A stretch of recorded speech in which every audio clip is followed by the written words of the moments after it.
হ্যাঁ, ঠিকই ধরেছো। তাছাড়া ঘুম হবে কি করে বলো? আমার বাড়িতে যে ছোট্ট রাজপুত্র আসছে। তা অবশ্য ঠিক। সেই কবে থেকে আমাদের নাতিকে দেখার জন্য আমরা বসে আছি। আচ্ছা গোপাল, তুমি এইবারে রওনা দাও, বেশি দেরি করো না, জাহাজ ঢুকবার সময় হয়ে এলো। আপনি কিচ্ছু চিন্তা করবেন না মহারাজ, আমি একদম সযত্নে আপনার নাতি ও বৌমাকে রাজপ্রাসাদে নিয়ে আসব। গোপাল, খুঁজে পেতে কোনো রকম অসুবিধে হবে না। মনে আছে রানীমা? এখন তাহলে আসি।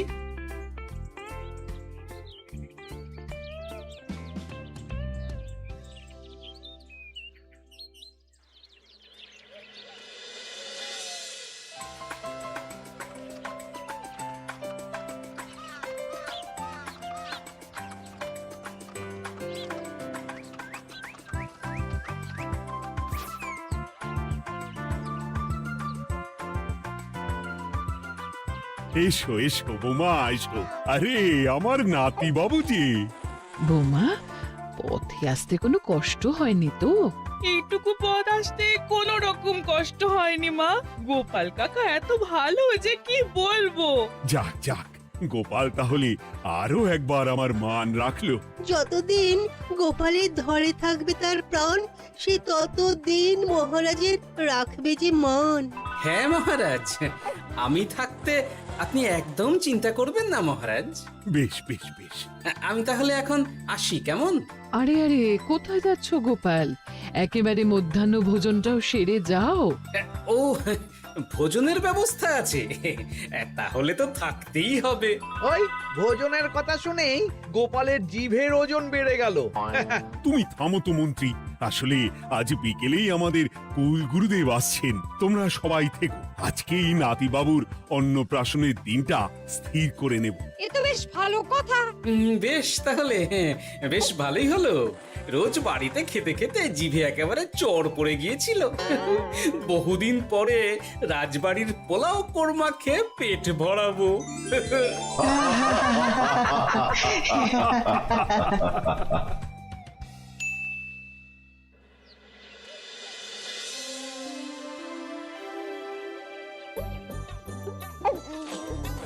বাহ, তোদের নাতির তো ঢের উন্নতি হবে রে, খুব প্রতিপত্তি হবে, নাম যশ সব হবে, কোনো চিন্তা নেই।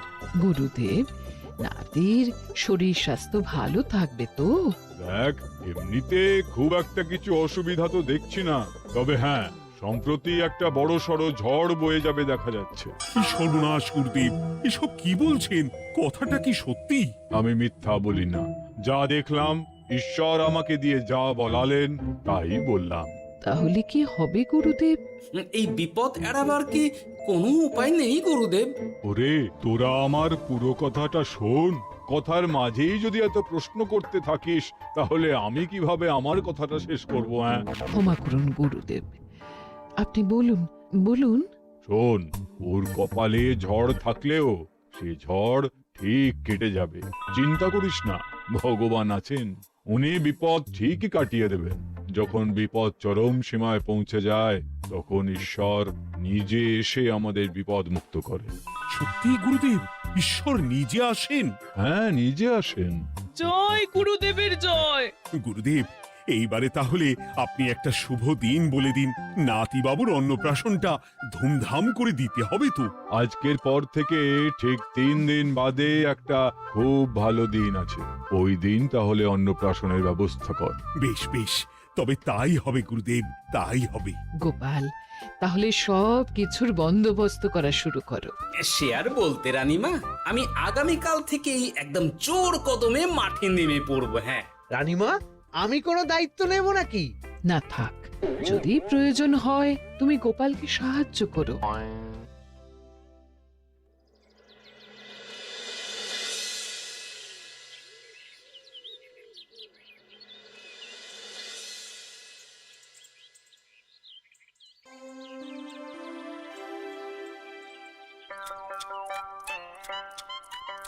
অপূর্ব হয়েছে রান্নাগুলো।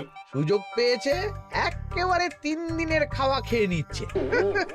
সুযোগ কি কেউ ছাড়ে মন্ত্রী মশাই? এই আপনি বলুন না, যখনই সুযোগ পান কোষাগার থেকে একেবারে থলি ভরে ভরে মোহর সরিয়ে। থাক, মুখ বন্ধ করো, আমার ঘাট হয়েছে বলাটা।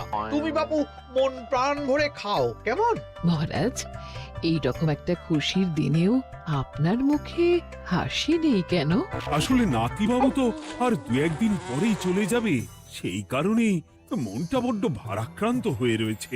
তা তো ঠিকই, আমাদের ছেলেটা আসতে পারলো না, যাও বা নাতি এলো, তাও তো এই কটা দিন কি আনন্দেই না কাটলো। আচ্ছা রানী, আমরা যদি আমাদের কাছে আরো কদিন নাতিবাবুকে রেখে দিই তাহলে কেমন হবে? মানে বৌমাকে তো ফিরতেই হবে, বিদেশে আমাদের খোকার কত কাজ বলো তো। আরে বাবা, বৌমা না হয় ফিরে গেল, নাতিবাবু কদিন আমাদের কাছে থেকে গেলে কি এমন হবে? কিন্তু দেখো না বৌমা, আমাদেরও তো একটু ইচ্ছে হয় নাতিপুতিদের নিয়ে খেলবো, আদর করব, দেখো না। ঠিক আছে ঠিক আছে, আপনাদের কাছে আমার বাবু সোনাকে রাখতে আমার কোনো চিন্তাই নেই। ব্যাস, তাহলে তো মিটেই গেল। মহারাজ, নাতিবাবুকে কদিন এখানেই রেখে দিন, আমরা সবাই আছি, ঠিক কোলে পিঠে করে তাকে সামলে নেব। বাবা বাবা বাবা, গোপাল তোমার সব দিকে কান খোলা থাকে তাই না? মহারাজ, আমি হলাম ভাঁড়, তাই মাটির ভাঁড়ের মুখটা যেমন খোলা থাকে তেমন আমার কানটাও সব সময় খোলা থাকে, বুঝলেন?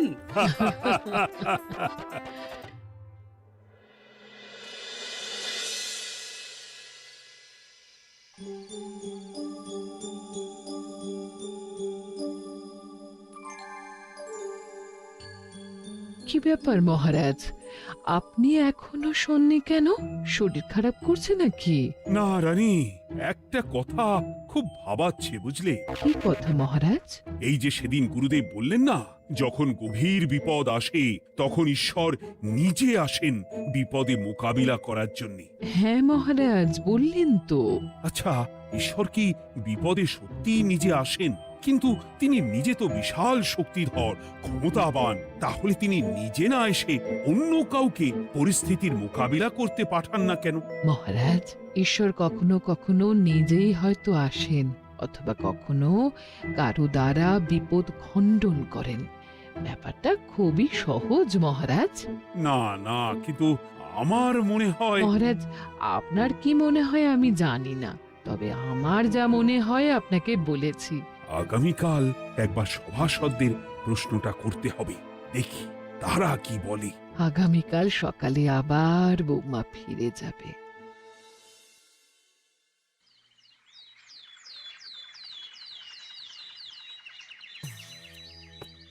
আমি তাহলে আসি, আমার সন্তানকে আপনাদের কাছে কদিনের জন্য রেখে গেলাম, ওকে খুব যত্নে সাবধানে রেখে দেবেন, কেমন? তুমি কোনো চিন্তা করো না মা, আমাদের নাতিবাবু একদম দুধে ভাতে থাকবে। কদিন একটু দেশের মাটিটা চিনে নিক, তারপর না হয় আবার বিদেশে পাড়ি দেবে। এই বলো সোনা।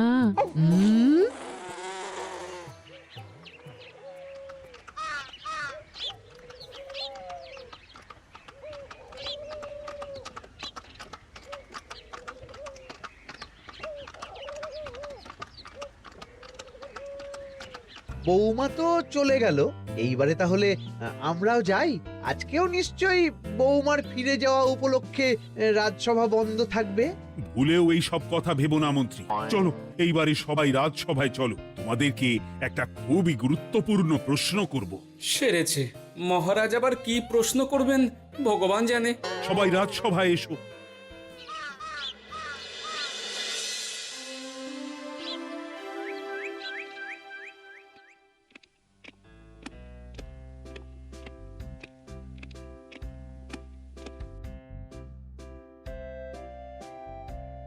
আচ্ছা, তোমরা সকলে বলো তো, ঈশ্বর কি সত্যি বিপদ খণ্ডনে এই ধরাধামে অবতীর্ণ হন? আচ্ছা, তাই যদি হয় তাহলে ঈশ্বর নিজে না এসে তার প্রতিনিধি হিসেবে অন্য কাউকে বিপদ খণ্ডন করতে পাঠান না কেন? হ্যাঁ হ্যাঁ, ঠিকই তো। কেন কেন, ঈশ্বর তো মহাশক্তিধর, উনি চাইলেই যা খুশি তাই করতে পারেন। মহারাজ, আমাদের যেমন ইচ্ছে হলে আমরা খাই দাই ঘুমাই ঘুরে বেড়াই, ঠিক সেই রকম ঈশ্বরেরও ইচ্ছা হয় নিজে নেমে এসে জগতের কল্যাণ করার। না না না, আমি কিন্তু আমার প্রশ্নের যথাযথ উত্তর পেলাম না। এই গোপাল, তুমি কিছু বলো না, একদম মুখে কুলুপ দিয়ে বসে আছো কেন? হ্যাঁ, না মহারাজ, মুখে কুলুপ দিয়ে নেই, আসলে খিদেতে পেটে ছুঁচো দৌড় দিচ্ছে। বেশি কথা বললে খাটনি হবে, আরো খিদে বাড়বে, তাই চুপ করে আছি আর কি। ইস, শুধু খাওয়া আর খাওয়া, সব সময় শুধু খাওয়ার চিন্তা। গোপাল, ছি, লজ্জা করে না? এমন একটা গুরুত্বপূর্ণ সময়ে তুমি আমার প্রশ্নের উত্তর না দিয়ে মনে মনে খাবারের কথা ভাবছো। আসলে মহারাজ, ওই না খেলে যে মাথাটা কাজ করে না, পেটে খিদে মুখে লাজ, এমন করলে তো মগজটাই পুরো ঘেঁটে ঘ হয়ে যাবে মহারাজ। বেটাকে তাড়িয়ে দিন। যাও যাও গোপাল, আমার রাজসভা থেকে এক্ষুনি বিদেয় হও দেখি। যাও যাও, তুমি যাও। যার সব সময় শুধু খাওয়ার চিন্তা, এমন পেটুককে সভায় রেখে আমার কোনো কাজ নেই। কিন্তু মহারাজ, চুপ, একদম চুপ। তুমি যাও গোপাল, যাও। যদি কোনোদিনও উত্তর খুঁজে পাও, তবেই আবার এই সভায় তোমার মুখ দেখিও।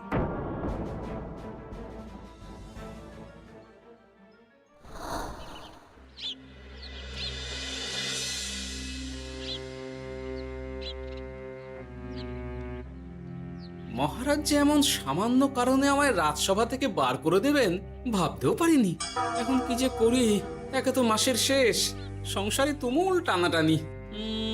এক কাজ করি বরং, গিন্নিকে নিয়ে কদিন শ্বশুর বাড়ি চলে যায়, কদিন পায়ের উপরে পা তুলে আরাম করে আয়েশ করে দিন কাটাবো। হ্যাঁ, তাই করি।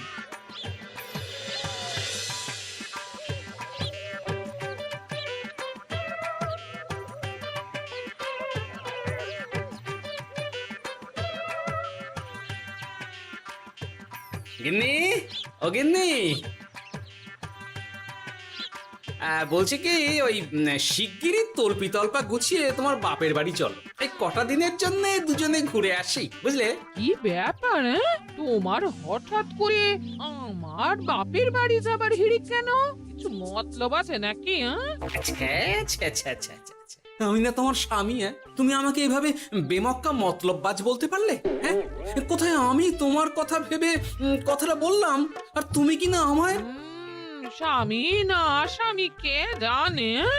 এই গত 3 মাস ধরে বাপের বাড়ি যাওয়ার কথা বলছি, তুমি তো তখন কানেই নিচ্ছিলে না, এখন হঠাৎ? আচ্ছা আচ্ছা, বুঝেছি বুঝেছি, অনেক ঝগড়াঝাটি হয়েছে, এইবারে তল্পি তল্পা গুছিয়ে চলো, মেলা সময় বয়ে যাচ্ছে। কি এক্ষুনি যাবে নাকি? সন্ধে হয়ে এলো তো। সন্ধে হয়ে এলো তো কি হয়েছে, চলো চলো চলো, শিগগিরই চলো। ঠিক আছে, আমি প্রস্তুত হচ্ছি। তুমি তাহলে একখানা গরুর গাড়ি ডেকে আনোগে, যাও যাও। আরে মিছিমিছি গরুর গাড়ি রাখবো কেন? আরে বাবা, আমরা হেঁটে যাব, হেঁটে। কি বলছো? এতটা রাস্তা বনের মধ্যে দিয়ে আমরা হেঁটে যাব? হ্যাঁ, শোনো গিন্নি, ওই বাতের ব্যথায় না হাঁটাটা বেশ ভালো, বুঝলে? চলো চলো, দেখবে কোনো রকম অসুবিধে হবে না। হ্যাঁ, আমি তো আছি নাকি? হ্যাঁ,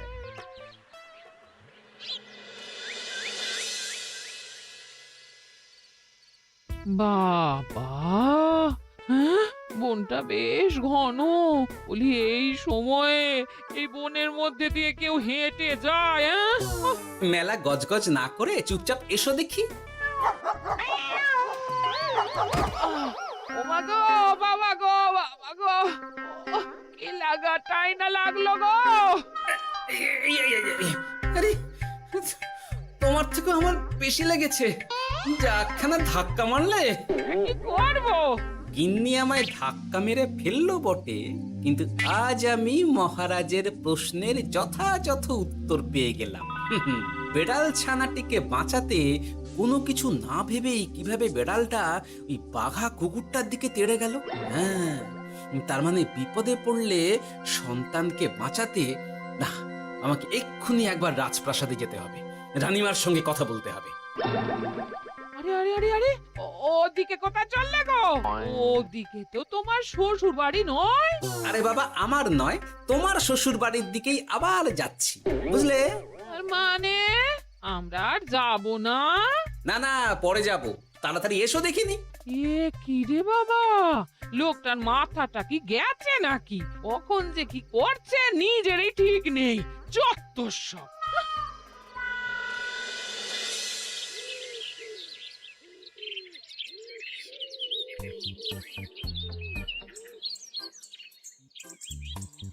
আরে গোপাল দাদা, তুমি এখন কি ব্যাপার গো? আমি একটু রানীমার সঙ্গে দেখা করতে চাই, খুব দরকার। কিন্তু এখন তো সকলে ঘুমাচ্ছে, তাই আমি তো এখন তোমাকে ঢুকতে দিতে পারবো না। আরে অযথা কথা না বলে পথ ছাড়ো, ভিতরে ঢুকতে দাও। গোপাল দাদা, তুমি এই সময় ওই ঢোকার জন্য অহেতুক জেদ করো না। তাছাড়া আমি যতদূর জানি তোমায় তো মহারাজ তাড়িয়ে দিয়েছিলেন, তাহলে আবার বহাল হব, চিন্তা করো না। দয়া করে এখন ঢুকতে দাও। গোপাল দাদা। আহ পেয়াদা, এই এই কি ব্যাপার? এত হইচই কিসের? কি হয়েছে? রানীমা, আমি আপনার সঙ্গে একটু কথা বলতে চাই, বিশেষ দরকার আছে। এসো এসো, ভেতরে এসো। তাহলে মহারাজকে তোমার পরিকল্পনা মতো বাইরে নিয়ে যেতে পারলেই উনি ওনার প্রশ্নের উপযুক্ত জবাব পেয়ে যাবেন, বলছো? সে ব্যাপারে আপনি 100% নিশ্চিত থাকুন রানীমা। এখন আপনি শুধু আমার পরিকল্পনা অনুযায়ী মহারাজকে নৌকা বিহারে যেতে রাজি করান। তারপর কি হয় সেটা আপনি নিজেই সচক্ষে প্রমাণ পেয়ে যাবেন। তোমার উপরে আমার অগাধ আস্থা গোপাল। ঠিক আছে, তুমি যেমনটা বললে ঠিক ওইভাবেই আমি নৌকা বিহারের ব্যবস্থা করছি। রানীমা, দেখবেন এই পরিকল্পনাটা যাতে কোনোভাবেই পাঁচকান না হয়, তাহলে কিন্তু সব ভেস্তে যাবে। নিশ্চিন্তে থাকো গোপাল, কিচ্ছু হবে না, নিশ্চিন্তে থাকো।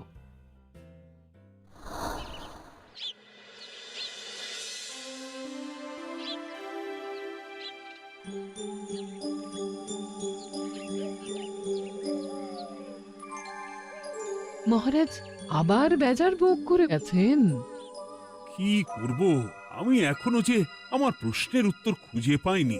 এইভাবে আপনি আর কতদিন মুখ ভার করে বসে থাকবেন শুনি? কি জানি, কিছুই আর ভালো লাগে না যে। বলছি শুনুন না মহারাজ, নাতিকে নিয়ে চলুন না, আমরা একটু নৌকা বিহারে যাই, তাহলে ওরও ভালো লাগবে আর আপনার মনটাও বেশ অন্যরকম হবে। ঠিক আছে, তাহলে চলো একটু নৌকা বিহার করে আসি।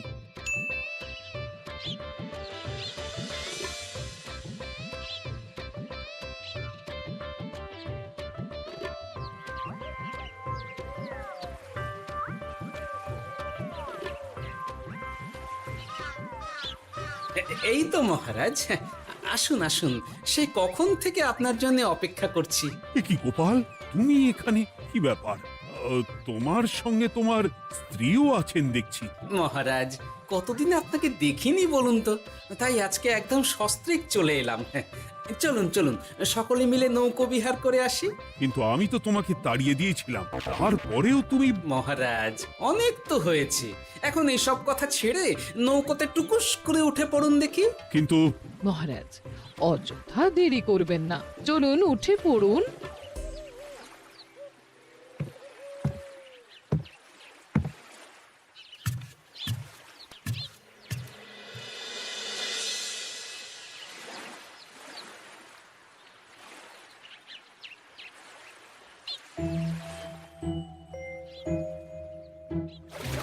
এ কি?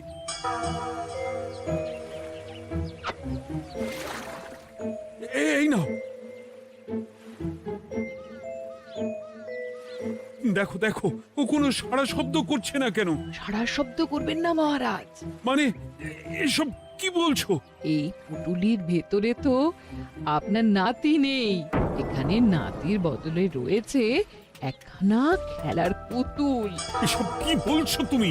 এইটা যদি পুতুলি হয় তাহলে আমার নাতি বাবু কোথায়? হ্যাঁ, আপনার নাতি এইখানে একদম সুরক্ষিত অবস্থাতেই আছে।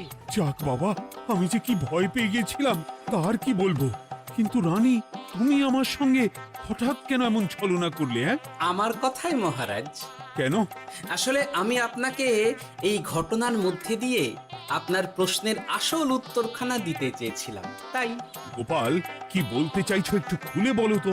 আপনি জানতে চেয়েছিলেন যে ঈশ্বর যেহেতু বিশাল ক্ষমতাধর, তাই সন্তানের বিপদে তিনি নিজে না এসে অন্য কাউকেও তো তার প্রতিনিধি হিসাবে বিপদটা কাটাতে পাঠাতে পারেন। হ্যাঁ, কিন্তু তার সঙ্গে এই ঘটনার কি সম্পর্ক শুনি?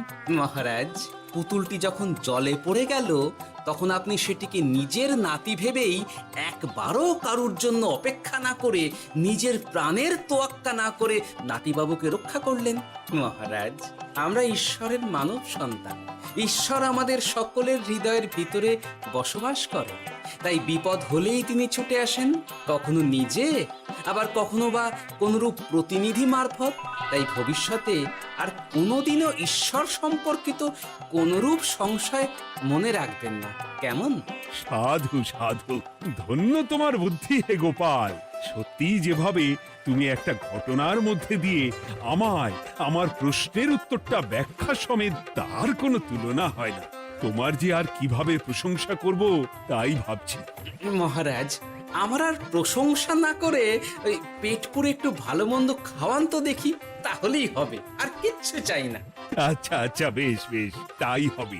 আগামী 7 দিন তোমার সস্ত্রীক সহ রাজবাড়িতে দুবেলা আহারের নিমন্ত্রণ থাকলো, কেমন? ব্যাস, আর কি চাই?